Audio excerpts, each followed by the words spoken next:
Hello everyone, this is Pranava, and today's video we'll be continuing with the series of solving some TryHackMe CTFs. In this video, we'll be solving a room from TryHackMe called as Rabbit Hole.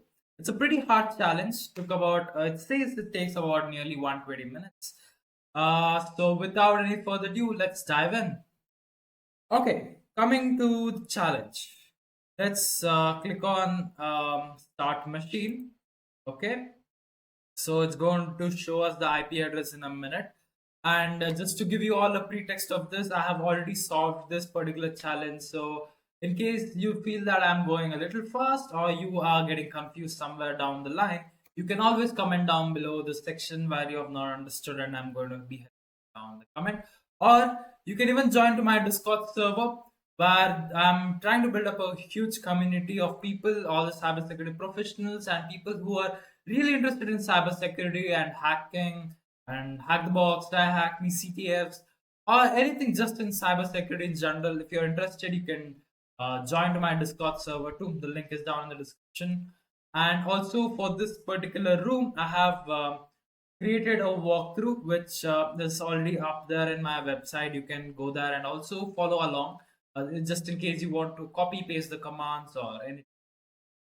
I also have made my notes. It's there in this system and this virtual machine in Obsidian. So all of these commands and steps that I've gone through for solving this particular challenge, it's all linked up in my website, which I have linked down below again. You can search it to pranavarao.tech, inside which you can, under the section of TryHackMe, you can find this walkthrough. Okay, without any further ado, let's come back to this room. Here I can see the IP address shown. So I will open up my terminal first. Let me get connected to the OpenVPN network. So sudo open VPN. Oh, come on, type. Then TryHackMe and then my username. So here, no, you know what? Let me not do this. Let me that process. Okay, now run this. Let me say let it be the background. Okay, so this is going to be there in the back. Clear my window. I have a clear window now. Let me open up my Obsidian. Is it open? Okay, let me open up my Obsidian. Here, let me create a new vault. Now, this is just for my notes as I make along, or else I think I don't need it. I will just okay. So let that Obsidian be in the background. Let's go with the challenge. So we have the IP address. I have copied the IP address. First, let's make sure that I'm able to ping the IP address. So ping and do some 5 pings, the count. Yeah, so I'm getting response from the system, the target system. That means both are alive and we both are communicating. It's all good. Now let's, as the usual step, we always perform a nmap scan to look at what are the ports which are open in the target system, right? Because that's the critical information that we need to enumerate further. So as a part of reconnaissance, what we can do is run nmap with -sc -sv and then -vv. Let me also specify I want to store this. So to store the output of it, let me go to my folder itself, TryHackMe.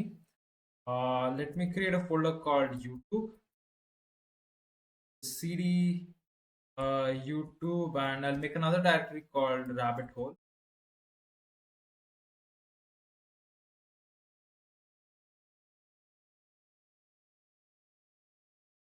So I have created a folder here.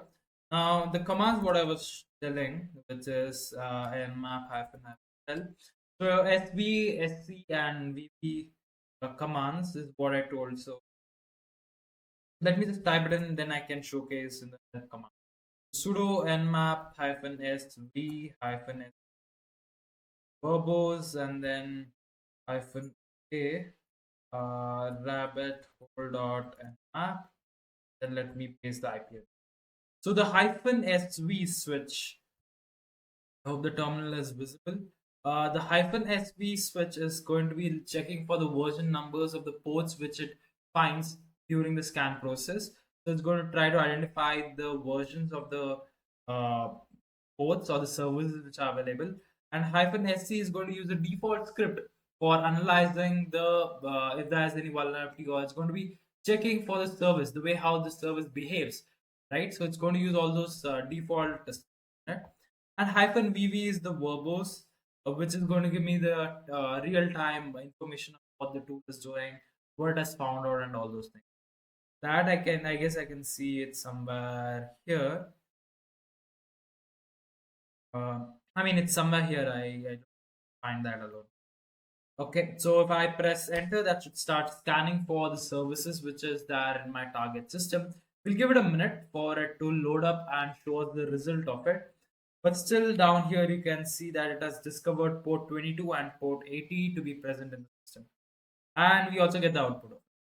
Okay, so port 22 and port 80. Port 22 is running SSH. SSH is a service used for authenticating into a remote system, and port 80 is a HTTP server. I guess my voice is breaking because I just had my lunch.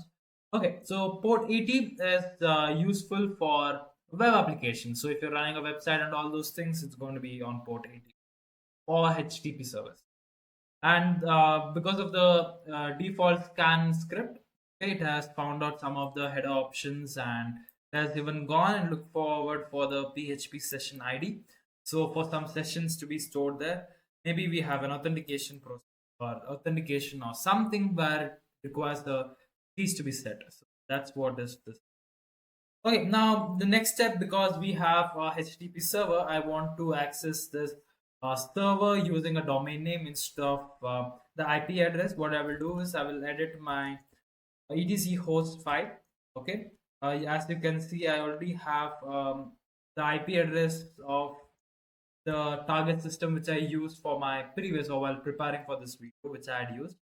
That is there, and I'm going to be using the domain name as rabbithole.th. Let me copy this rabbithole.thm and control X, Y, and enter to edit as say a conformat and save it. So that has done its job. Now let's access the web browser. So let me open up a new tab, and then that history, then rabbithole.th. So we get a web application. Now with this web application, so if I do Control U and look for the source code of this page, I see nothing useful in it. So it's all related to two links, which is register and login.php. There's nothing much that I can do with this. But with these two links here, okay, register and login, that's where we'll be playing around in this challenge.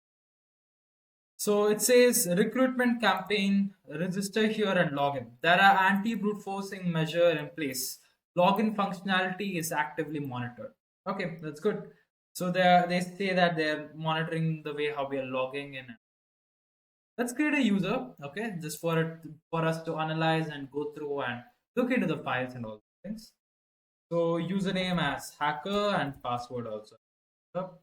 And click on enter and on login, and using the same user credential hacker, press enter.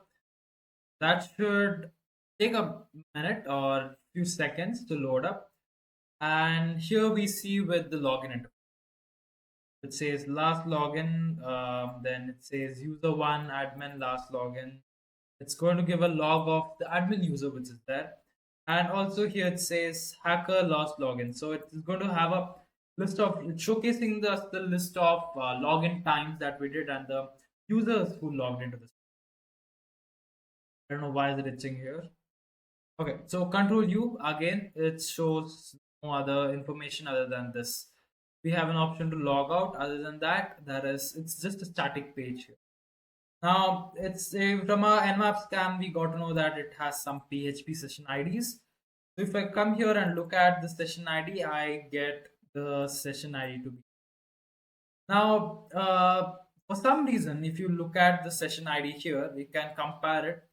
If I click on log out, okay, and again I come into cookies, stay here, it's going to be the same. So the cookies is not changing, which means I have a possibility of using the cookies as a session ID and then try to log in as some other user. right? So this is one potential area where I can try to exploit. Now, what happens in a real life scenario is that using the session ID, most of the time this is just a hash of stored username and password. Imagine someone is trying to store the user credentials after they log in inside the cookie, and you see that cookie is not being cleared or is not being removed or something like that after you log out or after some times of timeout. It is not cleared. Attacker can just sniff the cookie using Burp Suite or some other tool. They can sniff the cookies and then put it into their web browser, and they act as if they are the owners of that account. So, yeah, so this is a kind of vulnerability, and this is the thing that we need to keep in our mind, because as we go down the challenge, you will understand why this comes in as a handy tool for us to. So the cookies are not working in this. Okay, now what else? So what we saw here is after when I log in, it is taking some time, right? Which I guess it has some kind of sleep function or something, because initially when I tried, I thought it's my network which was being slow, or I thought because the server is really far or something, it is slow. But I later realized that it's a functionality which is built for maybe for this brute forcing, because for a brute force you need the response to come as bang bang bang bang, no? So it should be really fast. It should get the reply really fast. But that's the method of choosing for not getting a brute force attack. Okay, so if you look here closely, now I log in with my username and password as hacker. You can first thing is that you can see the log, right, which shows what time I logged in, even though it is synchronized with my local time here in India, but it's some other place. Uh, but here you can see that the admin user is logging into the system every minute, which says 8:46, 8:47, 8:48, 8:49, 8:50, which means that the admin user in the background is trying to log in again and again, and that too frequently. So that's one more thing that we are really suspicious at this point of time. When I was solving this, I felt this is something that I need to look into, because it's every minute that the user is logging in, the admin user. Now, out of curiosity, I also wanted to create more users to see what will happen when I have multiple users in the system.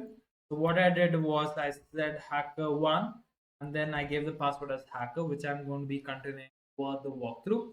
I'm going to only be using hacker as my password. Okay, I click on login. I use the username hacker1 and then the password as hacker, and that logs in to the web page. Come on, don't give up on me. Okay, so I have logged in as hacker1, but I don't see the other user hacker which I created. And also you can see that this has incremented the value from 4 to 5. The user 5, user 1 is the admin. So it was probably the first user that was created. And for some reason, no matter what, I'm able to see the every time I log in, even with a different user, I'm able to see the admin's logs to be present. And still there is this every minute of logging in log present here. Now, what I see from this is that my username is being presented on my screen. So it is maybe trying, it has a backend database from where it is trying to fetch for my username. So that is possible. That means if my username is being presented to me, uh, is there something related to cross-site scripting? So what I can do is, it's known as stored cross-site scripting. So I'll come here, register here, and then in the username field, I'm going to enter a payload, which I probably think is a good idea if I first put it in my text editor and then paste it in there. So I'm trying to zoom in here. I hope this is visible. So I will try to just inject a plain and a simple alert message, but instead of just one, I'm going to put in a string inside it. So it is going to be script. Okay, let me also close my script tag.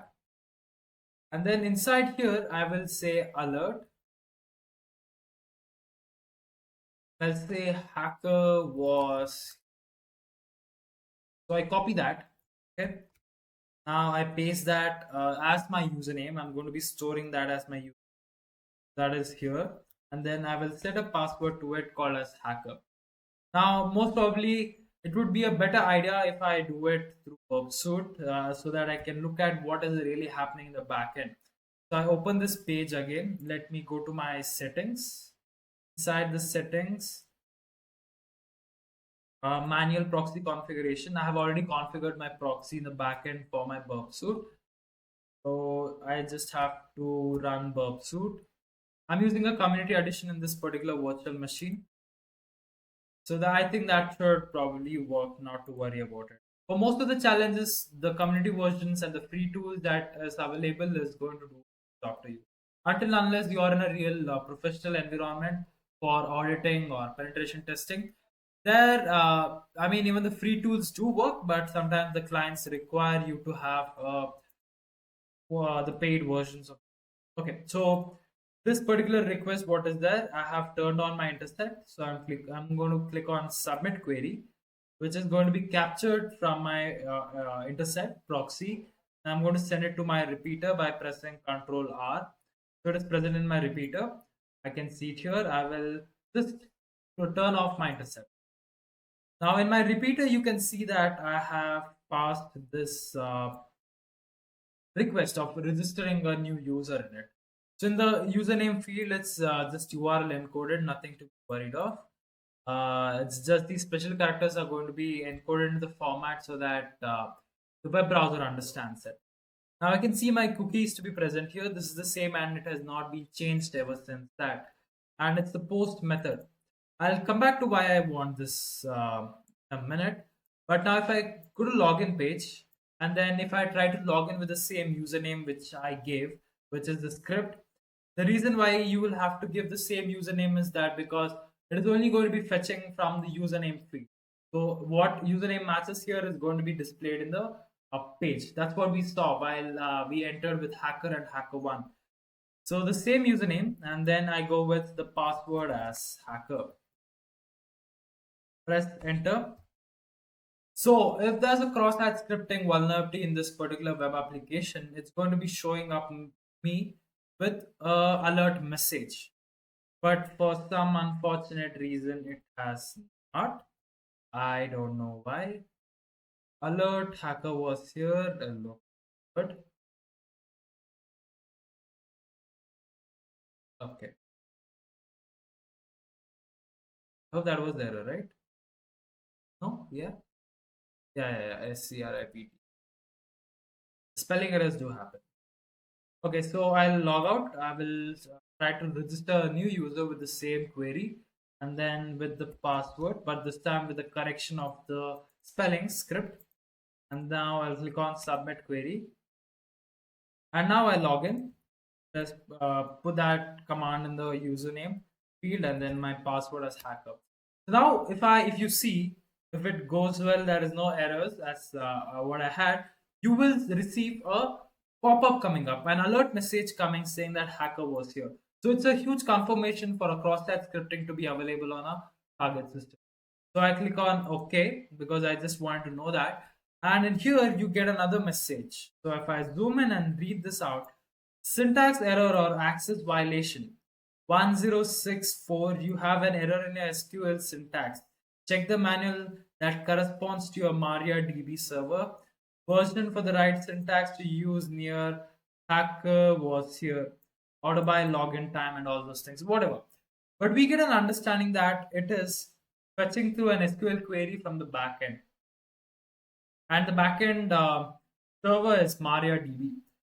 Now, after understanding and analyzing this particular scenario a little bit, which should take you a little time if you're a beginner or want to, or if you're doing this for the first time, it will take a little time to understand what exactly is happening. But I'm going to give you some idea of what it is in a moment. So let me just come out of my virtual machine. I'll select my pen in here. Okay. So I hope I'm able to write. Yes. Okay, so what exactly is happening is that we have a database in the back end, okay, which has a set of usernames to be stored and maybe their time that they logged in. So all those details are stored in here. Okay. Now, what this web application is doing is that every time we try to log in, okay, so every time I try to log in with the username, it is going to try and take this username from this database, and it's directly going to be fetching it out and then giving it to me in this page. So it's going to display the same thing what is there in the database directly without any filtering.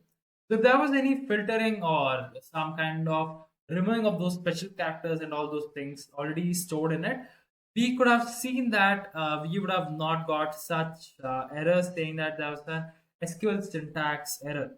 Now, the reason why I chose to demonstrate with a string here for my alert message is that now, if you look at this command, let me come back here. If you look at this command in here, right? So, script, let me come out now to this window. I hope this is visible. In my OBS, it's visible. So you can see these special characters to be present. I'm choosing a different ink right now. Okay, so you can see that we have double quotes. Now, because of this double quotes, what is there in my string, which I'm giving in my alert message, while displaying what is happening is that this query is starting with probably it's something like username is equal to, let me write that properly. So it's something like username is equal to and the quotes is present. Now when I run my this script, which is hacker was here with this alert script and all those things, this is running the what do I say, the alert message. But because of this syntax here, which is the double quotes, it's getting removed. I mean it's ending there. And then for the SQL, uh, the hacker was here term makes no sense. So it is not a command for it exactly. So hacker was here and whatever comes along is an invalid syntax to it. So it is getting confused to it, which means that we have an SQL injection possible here. The method of SQL injection that we are trying to use here is called as a second order. I am not sure of the name or the terminology because I don't remember it exactly, but yeah, it's called as a second order SQL injection where you store your SQL payload already in the backend. Okay, so this SQL query, whatever we are going to be entering as a payload to exploit this target system now, will be stored in the database way in advance. Okay, so it's going to be having all these characters and all our payload here. Now, every time I log in with the same user name, okay, I log in with this data, this is going to be displayed in the web page. So using this logic, we'll be exploiting most of the commands in here, and most of the sensitive details what we need for this challenge is going to be exploited by this. So yeah, the backend is this. This is how it's working in this challenge. Now let's get into the virtual machine. Let me clear this out. Then I have come out of that. Let me come back to my virtual machine here. Sorry. Um, okay. Okay. With this code here, okay, now we get this error in this. Now what we can do is let's create a payload. Okay, what we is important to us. Now first, whenever you're going to be performing some SQL injection or something, you need to first analyze and understand what your environment is. For that reason, what I will do is I'm going to give backslash just as some input to the database or the table, okay, or the column to be specific. So I'm going to end with a quote, okay, which is going to end my SQL syntax. Now I'm going to say union. So because I want to join another select statement of my own, I'm going to say select one. Then I'm going to comment out rest of the things. So what this is doing is union is going to be something for joining the the select statement. So again, coming to the backend logic of this is that uh, this a select statement. Now for displaying the username, okay, let me take another color. So for displaying the username, okay, they would have already done something like select from, oh no, select probably the username, comma, time, from all those things, uh, where username matches whatever is there. Okay, so that this could be the backend syntax of it. I'm just assuming to give you all just an understanding of what I'll be doing right now. So what I'm doing is I'm going to be ending this syntax here and then giving a double quote and then joining my own select statement. So I will say the union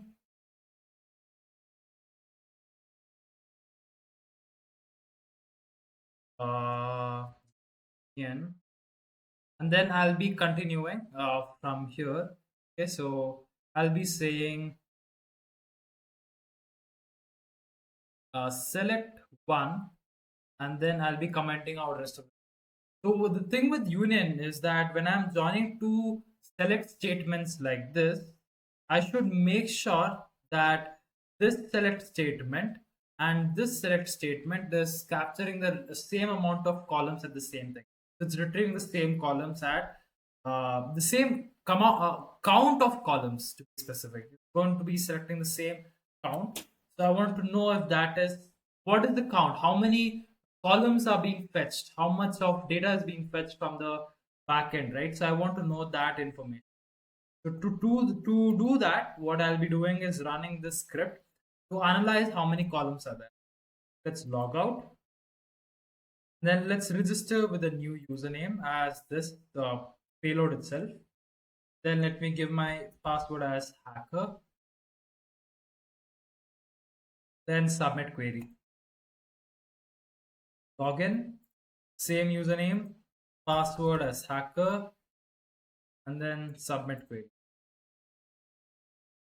As the submit.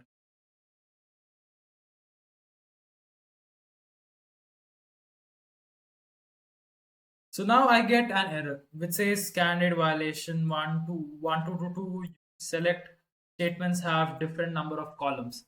So it clearly states, it clearly shows me that the column count is not matching from first statement to the second statement. Let's go with another payload then. So let's modify this saying that 1, comma 2. So this is going to check if there is two columns present in the table that we are working with. So login, register here. I will enter the username, then password as hacker, submitted it, login, paste the same command in here, login, and submitted that query. So this brute force thing. Okay, so we get an output now, right? So this output confirms that there are two columns being fetched from the database or the table, and then is being displayed to us in the web page, which again clearly makes sense because one, I can see it as the user which is there in the database and the time that they're using for logging into the web application. So that makes sense. That's fine. So there are two columns.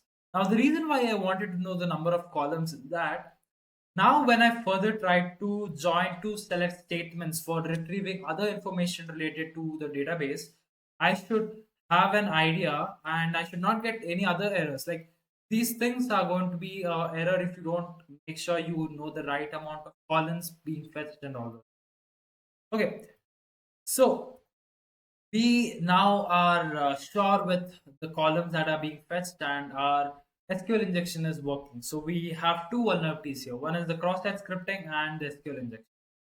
Now let's create a payload for analyzing what tables are present. Now with the tables, with the information of that, we can maybe try to enumerate for the usernames and passwords further down the line. So for that, first let's analyze or try to get some tables which are there stored in the server. So I'm going to use the same slash forward slash double quotes and then union select. I'm going to say first column and all that I need is the table schema, the table column. What is it? One second, let me open up my commands in here. I've made sure that I have kept the list of SQL statements I used right next to me, so that just in case I forget or is confused, because even some of the statements I just googled and then understood about the syntax which I need to enter, and then I solved it. And also down the line I took some help with another blog of 0x Bob. So it was a good blog. I will showcase that. So table name, yeah, it's a table name that I want to fetch, not the column. So union select one, it's just a dummy value just for me to say that okay, select one, and then the table name. In this, it should be selecting from information underscore schema dot columns.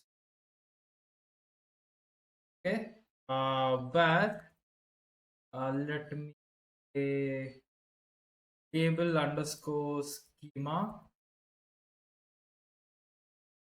is equal to database. Then I'll comment this out. Okay, so what this is doing here is that it's going to be fetching out for the username. Sorry, not for the username. It's going to be using the information schema database. Okay, it's like an index to be present in every um, a database in general. So it's going to be having a index of what are the columns present, what are the tables present, what are the databases present in the system, and it's going to have a list of all those things. So I'm telling from this particular database, okay, under the columns section, okay, from the columns part, please tell me the names which are there in the current database that I'm working. So from the current database that I'm working with, I want to know what are all the columns what are all the data, which is tables which are present in it. Okay, so that is it's present in the specific column of information.schema. That is the table name column. So I'm telling that's the list of table names from the information schemas. It's column, okay, called as table name, where the database is the current working data. Okay, so let me come out of the editor and come to my virtual machine. Let's copy this payload, log out from here, then register another user with the same payload. Let me put my password as hacker. Log in with the same username, password as hacker, submit. Now this will give me some information related to it. So it says base table of view not found, unknown table columns of O was 2. I should not have O columns and an N is missing. But come on, get that columns. Yeah, so let's run this query again. Log out, register here, username, password.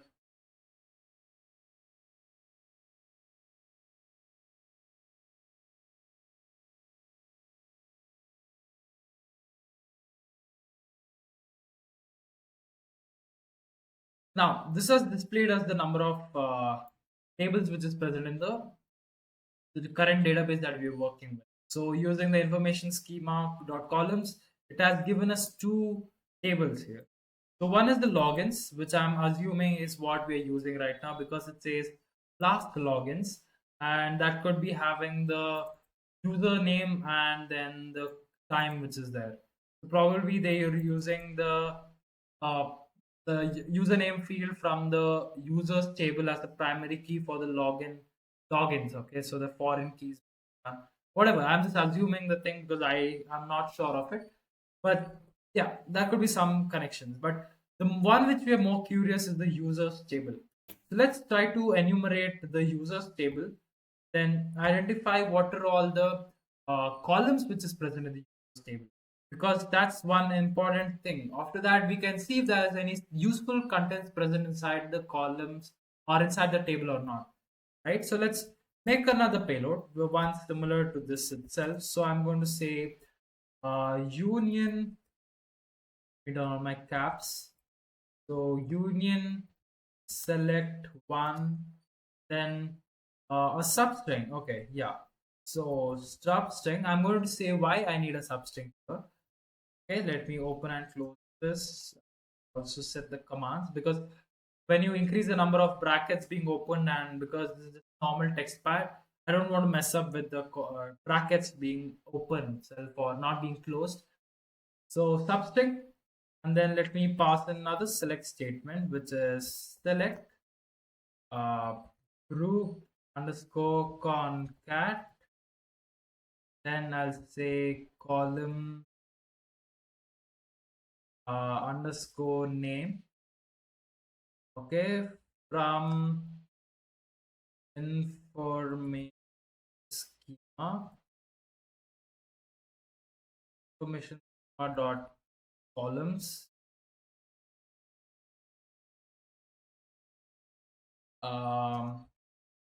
where table underscore schema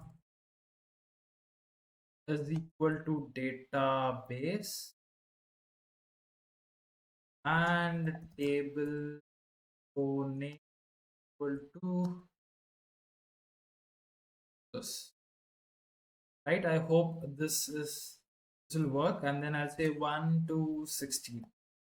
Now the reason why I want to have a substring here is that now while analyzing and while solving this particular challenge, I got to know that the output that I'm going to be getting from this web page is constrained for 16 characters alone. So if there's any characters beyond 16 letters, it's just going to be removing it, or it's not going to be showing. It's not going to be showing it to us. So for that reason, what I will do is I'm going to say that whatever output you get from this particular syntax, put it as a substring and then just paste it into my terminal or the web page. So it's going to be doing that thing. So let me copy this again to explain what this command is doing. That it is going to the information schema, and it's going to be selecting a column in which it says column names. Okay, so it wants the column names to be there. It's group concat is just a function there. Where table schema is the current database, so it's going to say that where the database is the current database that I'm using, and the table name is user. So it's going to try to fetch for the columns present inside the users table, which is under the current working database. I hope that is clear. If you ever have a confusion with what exactly I'm saying, you can comment down below. I will help you through the command, or else the Discord server is always here. Okay, so let me do that. Let's first identify that. So click on logout and then register user. Then the password again set one. Login, the same username, which is our payload, and then login.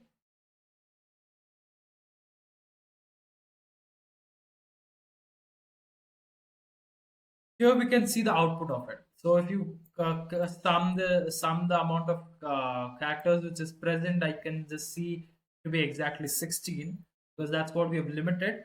But you will see the next step when I do this here. So let me paste it here, the ID, username, and pass.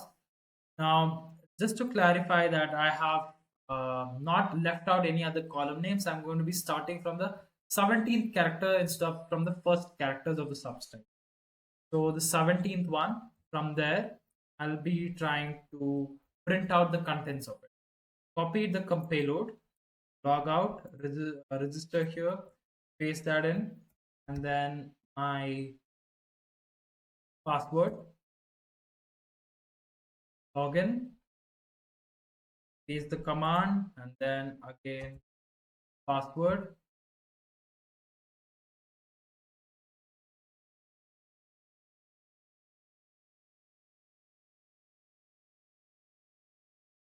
Okay, so that was some error. I just requested that word.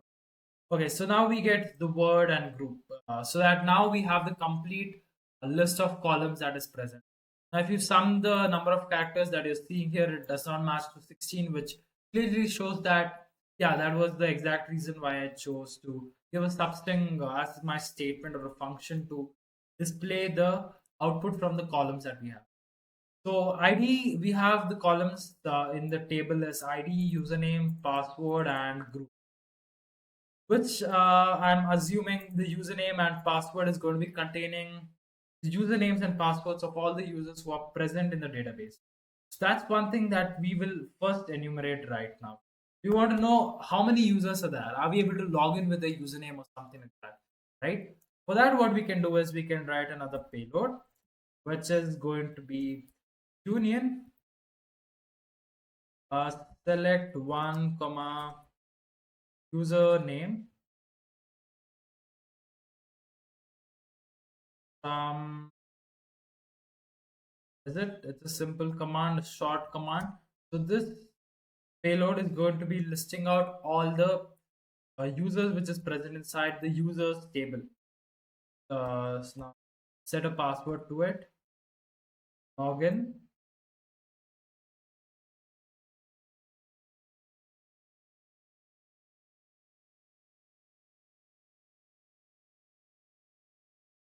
Yeah, that what happened here? Union select one comma username. What does this say? That also says union select one the name from users.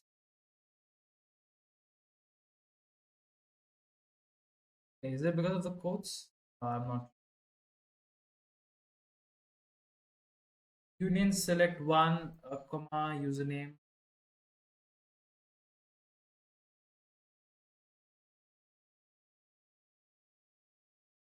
Okay, let me try it again with some space in between, which actually does not matter, but union select one username from users. What is in my list here? It says union select one username from users. What even this says? Let's see. Because that's what even I used for getting the users.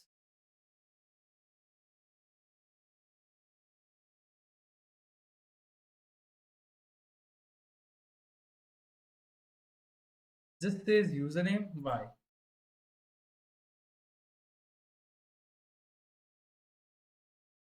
Okay, I guess that's the quote because I've used that.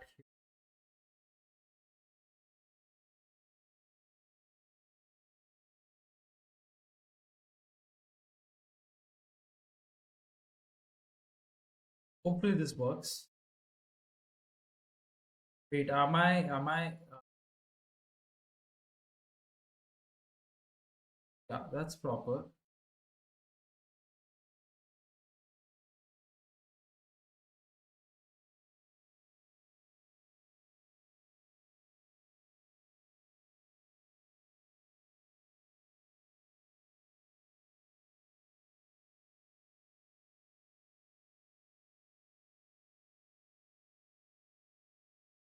Okay, we got, yeah, I guess that was the quotes was the issue which I was giving.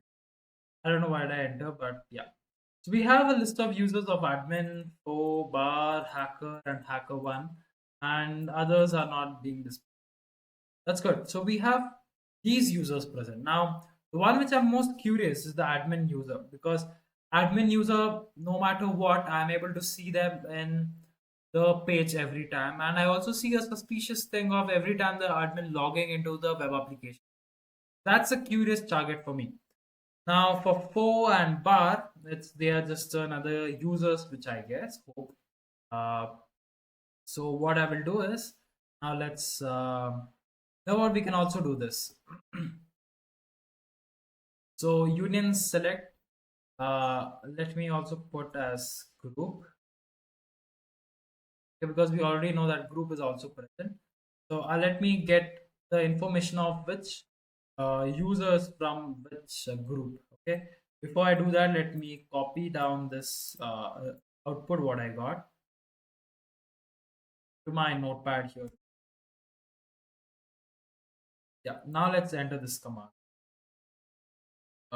Before I do some changes, let me put here because this command was working. I'll be just modifying with this, playing with that. Log out, register here, username, then the password. Log in with the username, word.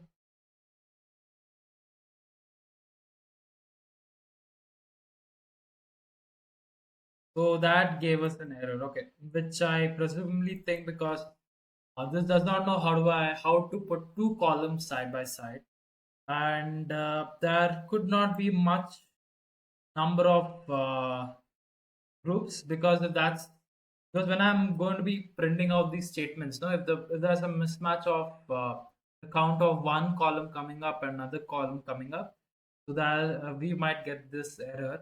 So it says use order by, right? So fine, let's not get into that then. Not of worry.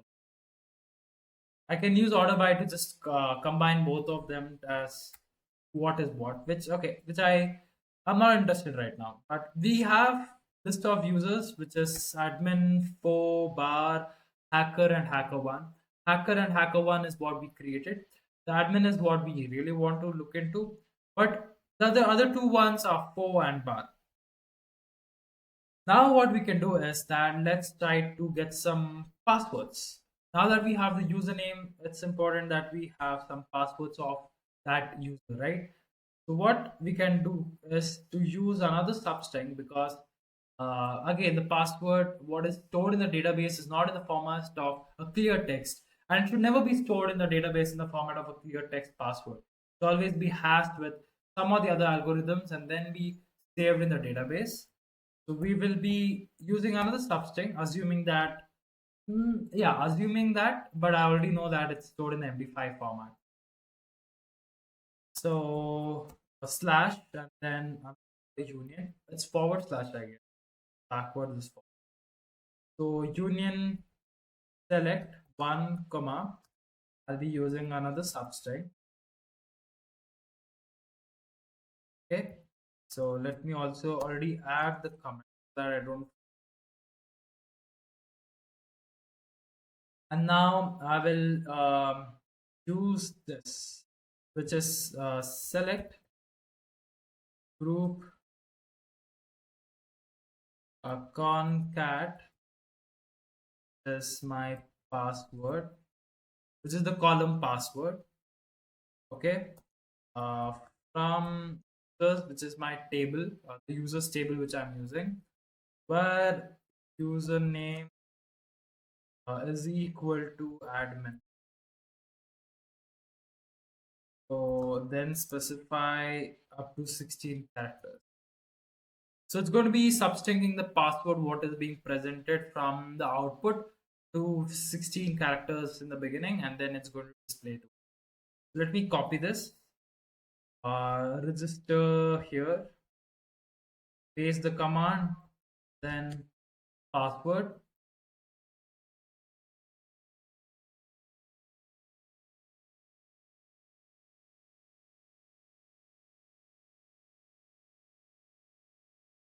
And I see a bit of the half portion of the hash, which is now let me paste that hash here somewhere inside my code or inside my notes. Okay, so this is the half of the hash what I've got. Now what I need is another query of the same thing, but from 17th character, so that I get the complete hash of the username or of the admin. Log out, register here, then paste this in, and then say a password. Okay, so that logged in, I mean that registered. Now log in. Please give me a password. Now what? I'm worrying if yeah, good. So add another R. It was good that at the right time it just came to my mind that I need to extend the time for my virtual machine. So we got another half of the hash of the admin user. So this is the hash. I mean, we can even try with uh, next characters of this. So it's going to be 32.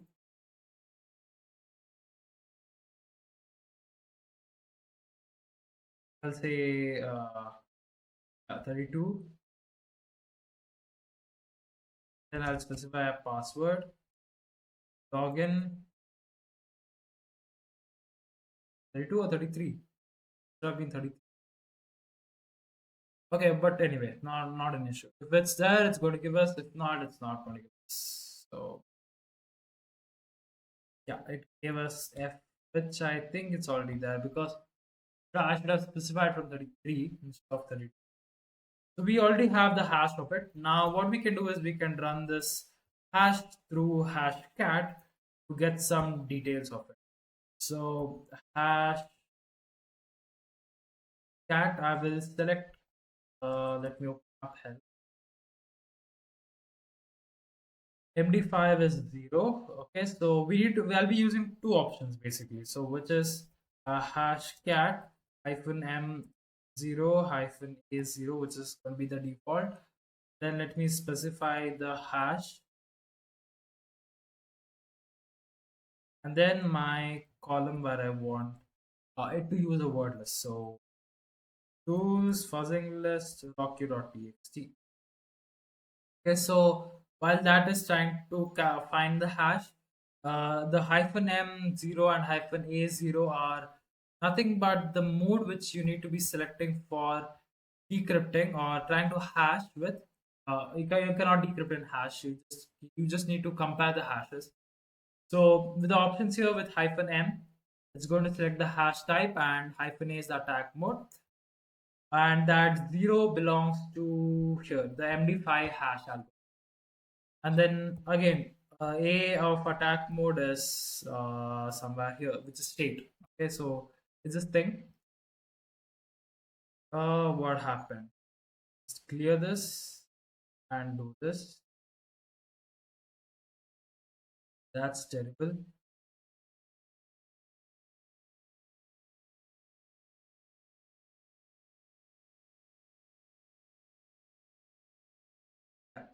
I had entered a wrong thing. So it says exhausted, which means that the password of this particular admin is not present inside the list or is not present here. So I'm not able to see the password of the admin to be present in the rocky.txt. So that's the reason we could not get the hash of it. Okay, now let's try with some other user, which is 4 in our case. So let me change it to 4 and 4, and let's create a new user for them, then look into what exactly they have as their password or user.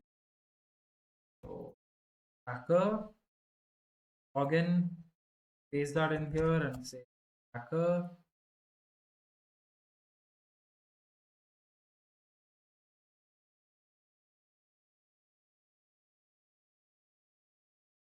Okay, so we get another half of the code, half of the hash here. I can select it. Yes, that there. Then log out, create another user.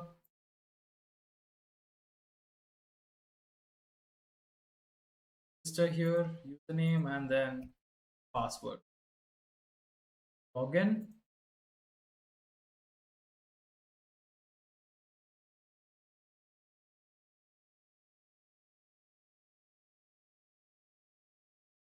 We get other half portion of the hash.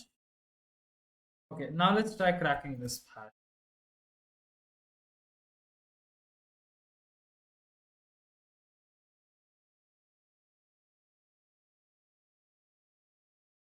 So it says cracked, and then it says, where is it? It says rabbit. Okay, so we have the password of the user, we rabbit. So let's try to log in with the credentials now. So O and then rabbit,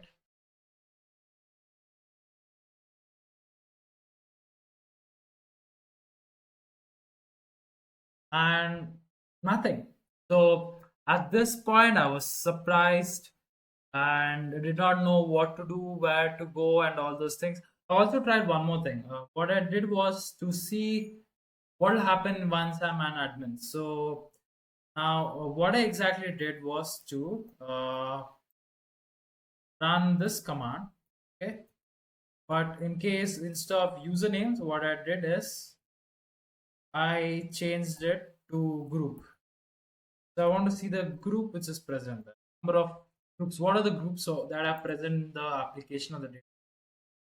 If you come here and paste it in here and press enter, then login, another login and password,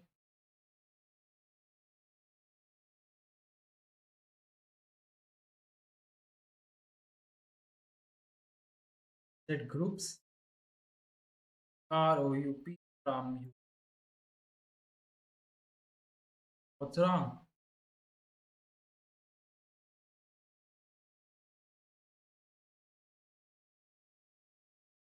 Okay, I'm not sure what is wrong here, but yeah. So there were just two groups in this particular page. So what I did was to then see what will happen if I become the admin, right? Maybe there we will find some other page being shown up or something like that. What here I did is to say 1 comma 2, then I say update because I don't want to use another select statement. So I'll say update users, okay, and then users set group is equal to admin where the name is equal to hacker. That's the user that we have in our database, right? So let's use that user and make it as an admin. What's going to happen then? For that, all that you have to do is to create another user.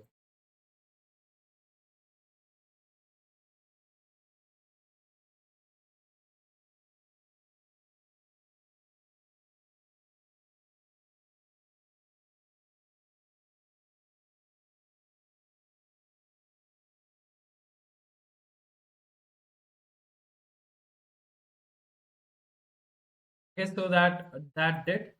So which two is a confirmation that yes, it has created it has updated our payload.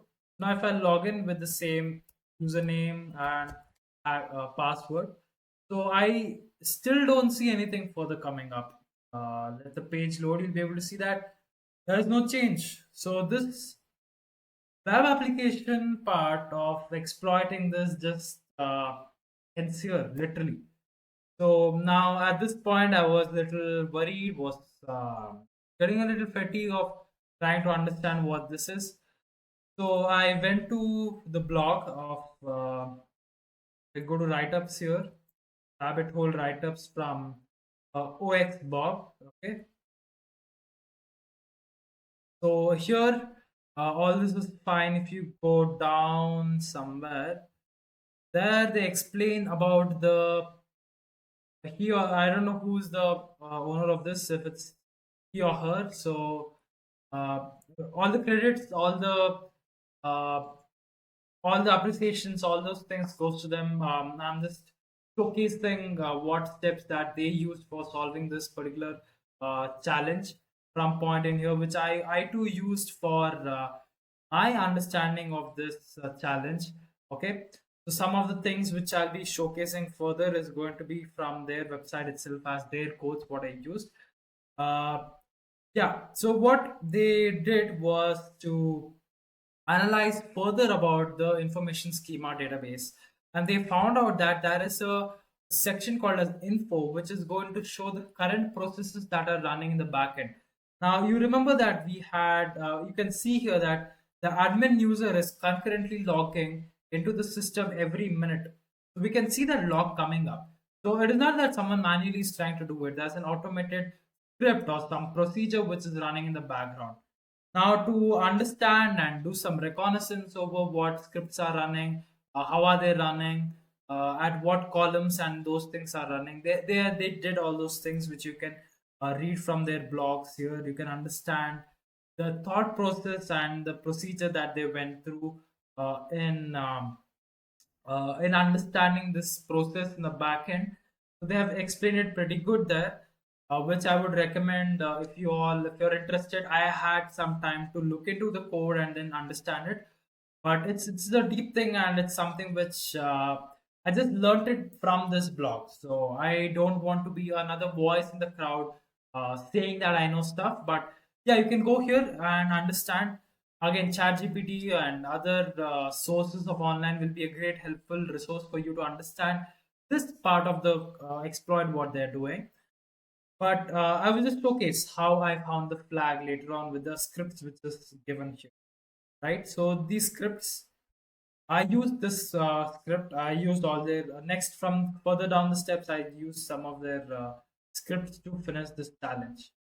Now, what they do is now, after identifying the columns present and the way how they can try to understand the backend logic of the server, how it is logging in as an admin. Okay.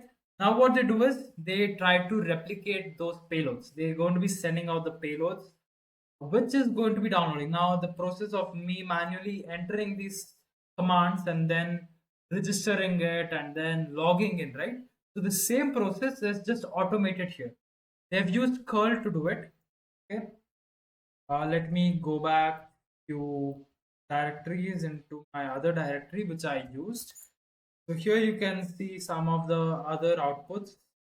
Let's only look into this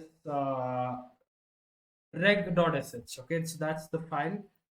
So if I do nano reg.sh, you can see that they're using the curl command with some other parameters to showcase that it's a web application.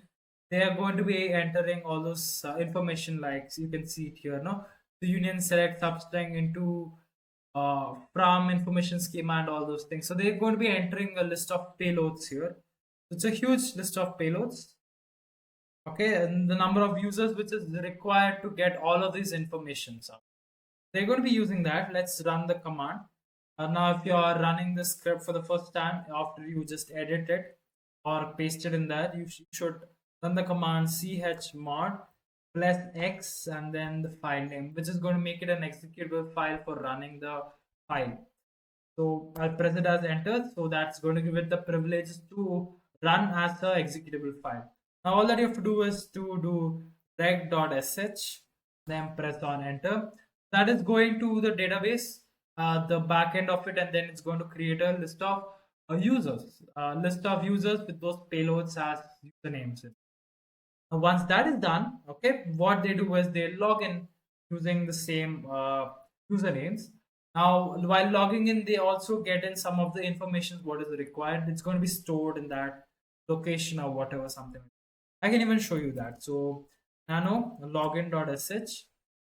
So it's all about trying to log in and get all those informations from it. So close that and just run the script again. So again, chmod plus x login.sh, press enter. That's going to make it an executable file.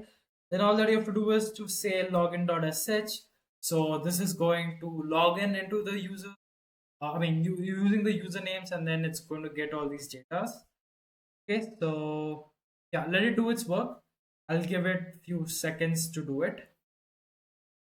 Till then, we can stay hydrated. You can drink water, take a sip. And yeah, I have launched these new water bottles in my website, the cyberpranava.com or store.cyberpranava.com, where you can buy cool merchandise like water bottles, hoodies, t-shirts, caps related to your hacker theme. There's a t-shirt which says hacker on it, a cap which says hacker on it, and this showcases our company's logo and our motive, which is to unleash the security in the digital realm. So if you're interested, you can go and place an order. And if you are the first time ordering it, you can check out a coupon code in my website, which will be coming up soon. The coupon codes. you can get a 20% off from it. Yeah, please do check it out. Purchasing these merchandise do help me financially for supporting this channel and all those things. Um, I'll just take a sip for hydrating myself.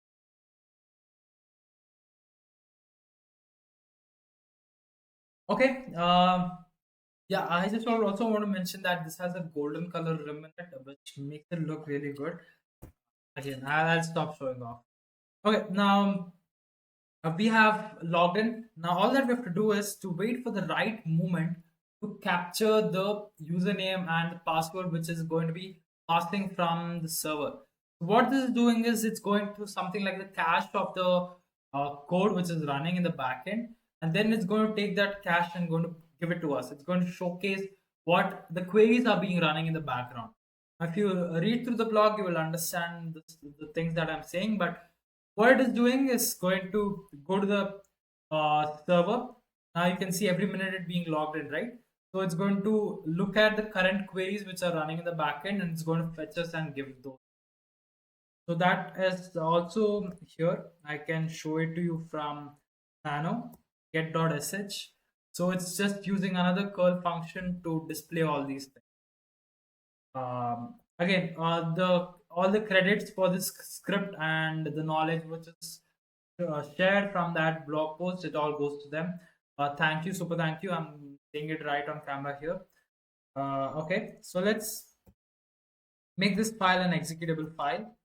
So hyphen plus x and then get.sh and then run get.sh. So we need to be repeatedly running this command because we never know what the queries are running at what time in the backend of the server. We see this particular query being showcased or being running in the background right now. Now, multiple attempts of trying to get this will lead us with some. We need to find that right exact moment where the password or the authentication process is going on. So I will run the same script a few more times.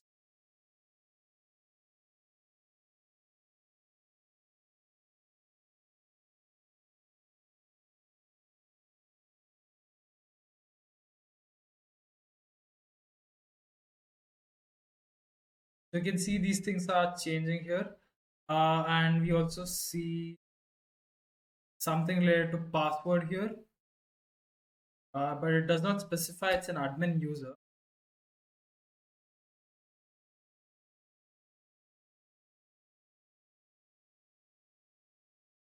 I'll just try for a few more times, just to make sure I get the one exactly which I got when I was preparing for this.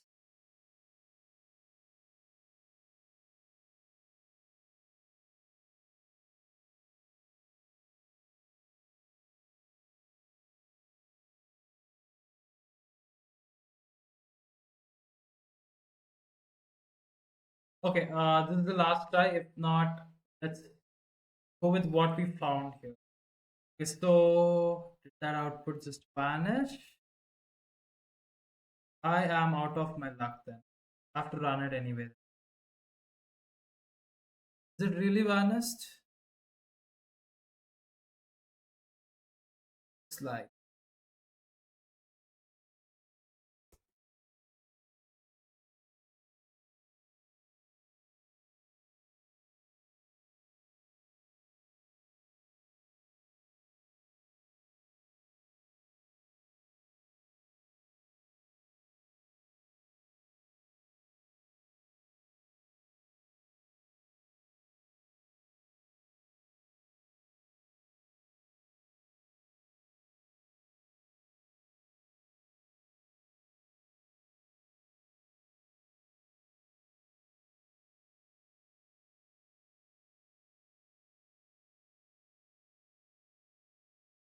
yeah. So you can see here that we have got a password, which let me copy it here.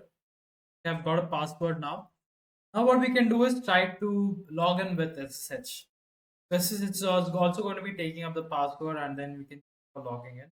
So SSH admin at rabbithole.thm So it's going to ask me if I there's a password pasted in, and now I've logged in as the administrator. So now what I can do is ls, and then I see the flag.txt file. So word count of flag.txt file, and you can see that it does contain few factors in it. You might be curious to know what is inside. You can do it along. Okay, so yeah, so that was this challenge. It was related to an SQL injection, which you had to look into the information schema and then look into the current processes and the backend processes that is running in the page or the backend server. And then from those things, you had to capture the usernames and the passwords. So they have showcased that in a very good manner, and I do appreciate their efforts into sharing out good knowledge to the community. Yeah, so that is it for this video. I hope you learned something important, something fun. You at least enjoyed watching this video. If you did, please do hit that like button. That does motivate me to bring out more contents like this, which also makes me want to do more for the community when I see that like button being pressed. If you have any questions, or if you want to give out a suggestion for me to improve upon some areas, you can do comment down that below. And I see most of them to not be subscribed, which hurts a little, but it's okay. Please do subscribe to my channel if you're new, and if you want to be updated with the latest videos that I upload every week, you can hit that subscribe button, which is going to be notifying you every time that I upload, so that you can stay ahead in your CTF process or cybersecurity in general. So, if you're interested with this community and content that I'm giving out from this channel, please do hit the subscribe button. It's free for you to press on it, but it does motivate me a lot. Okay, then I would like to end this video by saying hack YouTube's algorithm by liking, sharing, and subscribing, which is the only ethical manner that you can hack YouTube, or else you'll be behind the bars. Or if you want to get a shiny bracelets, which I don't think so you would like to have. Anyway, okay then, enjoy your day. See you. That's it. Bye bye.